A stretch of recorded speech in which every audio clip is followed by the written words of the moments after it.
Hey guys, it's the Lord here, back in with another action figure review. Today we'll be taking a look at the Marvel Legends Executioner Wave World War II Logan, aka the Wolverine, brought to us by the fine folks over at Hasbro, and the only figure from this wave that does not have a Build-A-Figure piece. So I figured, let's get him out of the way first, and then we'll talk about, well, the figures in the wave I'm actually keeping, because I'm sending this to a friend of mine. Let's just say I got him to trade for an extra warbow to trade to a friend of mine for something else. So there you go. A trade for a trade. Or maybe they bought it off me. I don't remember. Either way, why don't we cut to the chase and get into the meat and taters of this review and take a look-see at all this version of Wolverine, because we don't have enough of those. That's sarcasm. Has to offer in terms of accessories, starting off with a pair of claw hands, but these are more like knuckle duster claws. These aren't actually adamantium, though they do kind of look like it.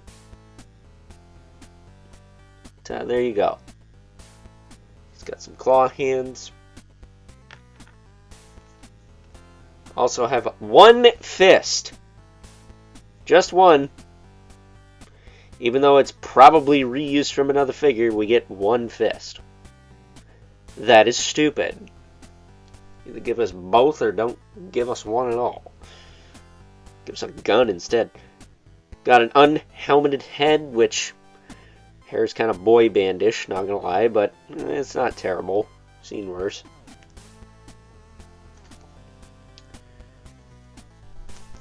We do also get a couple of weapons. Get a knife for the sheath on his boot there. I'll put that in there. Doot, doot, doot.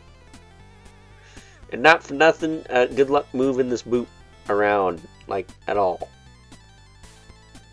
The way this thing was engineered is pretty poor, not gonna lie. Should have been a separate sheath strap situation a la G.I. Joe Classified series, but of course it's not. It's Marvel Legends. And then we get this very, I'm going to say World War II accurate gun. Magazine does not come out, but it's Marvel Legends, not G.I. Joe Classified series. Does at least have, I think, a port on the end. It might not. I can't tell exactly, but it's a decent looking gun. And we also get his satchel here, which you have to take off his head to actually get on.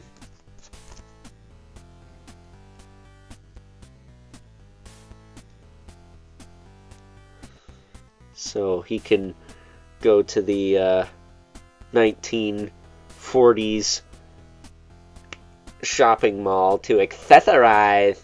But there you go. There's his man purse, satchel, whatever you want to call it. But as far as his articulation goes, his head can look up and down. It looks like, does he have a double ball peg or is that a disc hinge? It is the double ball peg with a bit of a ball joint in the neck. So, because Hasbro did it, and not literally any other company, you're not going to get a lot of range out of that. Literally, all you Hasbro simps, pick up a McFarlane figure and then tell me double ball pegs don't work. And don't pick up the freaking Batman who's got the stump neck. Pick up a Batman that actually has, like, the double ball peg in the neck. They work! Hasbro just sucks at it. Suck at a lot of things, though, so that shouldn't be that much of a surprise. Shoulders can go up, back down, rotate all around. Biceps swivel. Not too terrible on this guy as far as gumminess goes. Double jointed elbow. Swivel hinge wrists. This one moves in and out. This one moves up and down. Ab crunch barely does squat because of the little pouch here. So maybe if you flex this forward, you can crunch him forward a little more. He's even more like a G.I. Joe Classified series because he's got the Weeble Wobble Ab Crunch. just like a good chunk of those figures had for a while. He also has a waist twist. Hips will kick out. Back down, forward, back. He's got a thigh cut. That's like almost in the middle of the... Where is that? That's almost in the middle of the leg. That is weird. It's so far down. He's got double knee. Very hindered, very chunky looking too. And then on his right boot, he actually has a boot swivel. That's worth crap.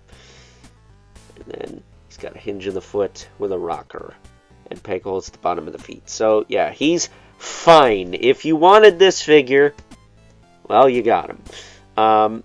He's not bad. It's just, I don't care about World War II Logan.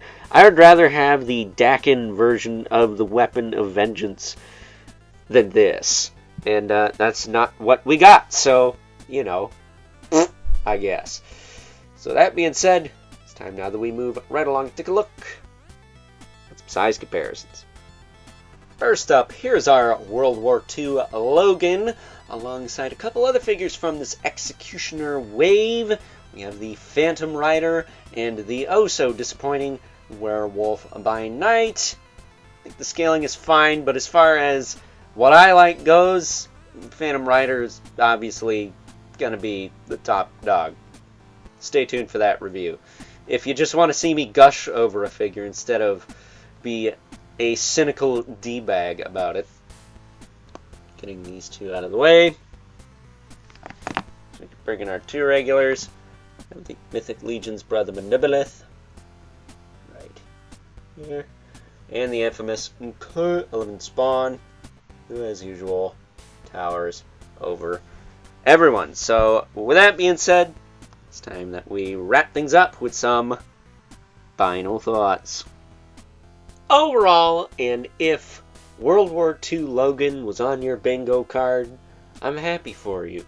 I really am, because this is a pretty solid representation of what World War II Logan is supposed to be. Albeit, the knife sheath on the left boot is questionable at best, but hey, Logan is a shorter fella. Maybe that's how that would work.